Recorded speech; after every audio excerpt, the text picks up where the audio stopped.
السلام عليكم ورحمة الله وبركاته. أكم جرتن نجا فيا كيسني بجا نجا جراتني وان أجوف نمتلو وأنا ما قمتش سون قبل سنة رفي أسمع ما شاء الله الراجل أدبرتي تنيني دبرتي أرسيتي في أكسومس كتا كلتك أورميا كيسا يجودا والكيس جراني ما شاء الله ما شاء الله تبارك الله ربين إجرا سنة حبسو عمري سنة عندرسو dubartiin bakka hundattuu kabaja qabdi ni kabajamtis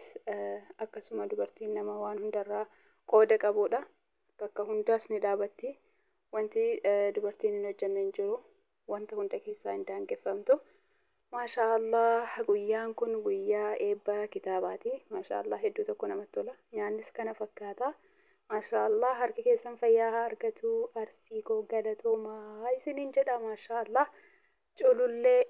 maashaallah akkatti isin bareeddu sana jette uffata aadaatiin hedduu tokko namatti tolanii aanan isaanii waan Oromiyaa keessa jiru wannumma tokko waan afinatti hin fakkaatu maashaallah harka fayyaa argadha hedduu tokko bareeda anfaa marqa hedduu jaaladha asuma nyaachuu jira naan bareeda marqi isaaniillee akkasuma aanan kana fakkaata hawwii online Showidha namni isin beeknan jirtanii nama uffata gurguru akkasumas TikTokaa fi Facebook irra beekamti. Maashaallah mucattiin tunis isin beeka. TikTok irratti namni isin beeknan jiru. Asuma baay'ee nama boonsu nama waan hunda keessatti biyya kana keessa qooda fudhatu. Hedduu tokko gurmaa'anii jechuudha. Haftee leenjisoo diigaa jedhamanii akkasitti gurmaa'aniiti kan isaan jiranii. Haftee leenjisoo diigaa ka jedhamu kun nama yeroo baay'ee waa baay'ee keessatti hirmaannaa guddaa qabu akkasuma guyyaa hadhaa kanallee gammachuu guddaa kan jalqaba kitaaba kana bitee jechuudha ijoollee kanneeni maashaallah riyaala soodii 7,000 bitanii walii galanii walitti gurmaa'anii abbaan kitaaballee ka viidiyoo waraabaa jiru kana maashaallah qalamni isaan gogini rabbiin nama yeroo hunda seenaa barreessee lafa kaa'uu isaa godhu umrii isaa dheeraa jiru bareedduu rabbaa jiraachisuu isiniin jedha kana fakkaata kun kata'ee jechuudha bismillah kun kata'ee sorry magaalaa Riyaadii keessatti ijoolleen akkana babbareeddu kunninis biyyuma Saudii keessa jiranii dhugaa rabbii yeroo bakka kanaa kana deeman waanuma hin jiraa miti waanuma Oromiyaa keessa yookiin biyya ofii keessa jiran fakkaata hedduu tokko namatti tola akkaataan isaanii qophiin isaanii teessumni wanti hundinuyyuu baay'ee tokko namatti tola maashaallah ani immoo bakkuma nyaataa saniin ejjina laaltee nyaata akkaataa isaanitti qopheessan hedduu tokko namatti tola maashaallah kana isiniin jedha sagaleen garuu wantoota akka muuziqaa uumama fa'aa irra jira maashaallah tabaarakallah irraa jedheen jiraan gara kiyyaanii ijoolleen uffanni aadaa maashaallah akkaataan jarritti dhaqanii akkaataan jarritti qopheessanii akkaataan namatti keessummeessanii fi wanti hundi isaanii namatti tola. Asumaan idarraa hafaa isiniin jenna galatoomaa ulfaadhaa barakadhaa rabbiin isin haa kabaju dhugaa rabbii nama kabajuun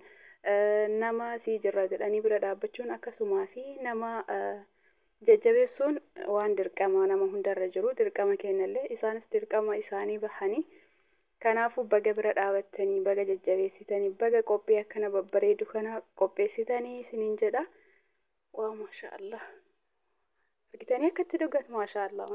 raajid nama Oromiyaa keessa jiru fakkaatu wallaahi hedduu tokko bareeda maashaallah akkaataa isaan itti gaddaman waaw wama tokko hin nafin jiru micirraan jira marqee jira caccabsaan jira marmareen jira ammallee ijoolleen kunniin hundi isaanii ijoollee jajjabduudha dhugaa rabbii dubartii jajjabduu akka durii ka jedhan saniini waaw maashaallah bilaafiya ana sumaaniyyuu niyyaadhaan deemu jira dhugu jira milaala akkatti bareedu kun maan isaan kitana fakkaate waaw maashaallah waa baay'eedha garuu hedduu tokko nyaatanii fixammoo yoo hambisanii jiraatan nuunaa ga'anii wallaahi hedduu tokko bareeda hojiin isaanii hundinuu bareeda akkaataa isaanitti qopheessanii anaasumaan obboleettiin hawwiillee bira jirti dhugaa waan san yaadattanii waan kallacharraa sannaan dubartii karabaalee fa'aatu uffata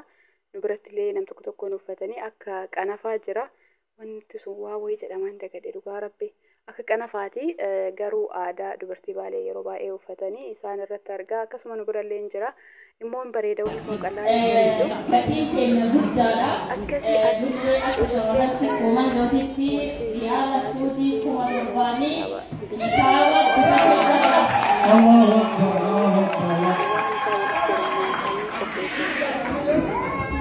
Amileen ni xiqqaata kuma torbaan jedhamna.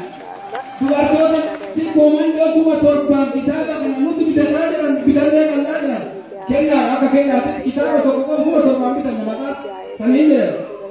Amileen ni xiqqaata. Yoo hamilee kennitan ni dabaluu kuma torbaan miti kuma torbaan dabalanii bitan dubartiin. Ini beekumi dubartiin arja dubartiin gara laabeetti kennitu haala siiqqee toskeessa jira yoo isin haalaaf mala toltani kuma torbaa miti akka kuma torbaatamaan bittu abdii qabnaa kanaaf oomee baa jedha hamilee netti qaataa kuma torbaa kennuunu galaana nyaata jettee mee harkadhaa maal namni kuma torbaa kenna hin akka takkitee loota daldanii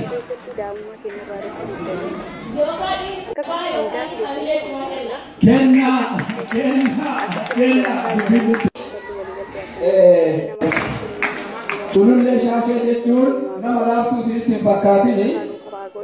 Culullee shaashee dhaabbata leenjisoo dhiigaa nama sadiin kaatee nama 300 geessite. Haftee leenjisoo dhiigaa namni hundeessisiidha. Haala haftee leenjisoo dhiigaa tamillee dabalaafi. Yoo culullee jedhu kophaa isiitii miti obboleeyyan teena sana dabalatteeti amillee takkatti dabalaafi. Dabala.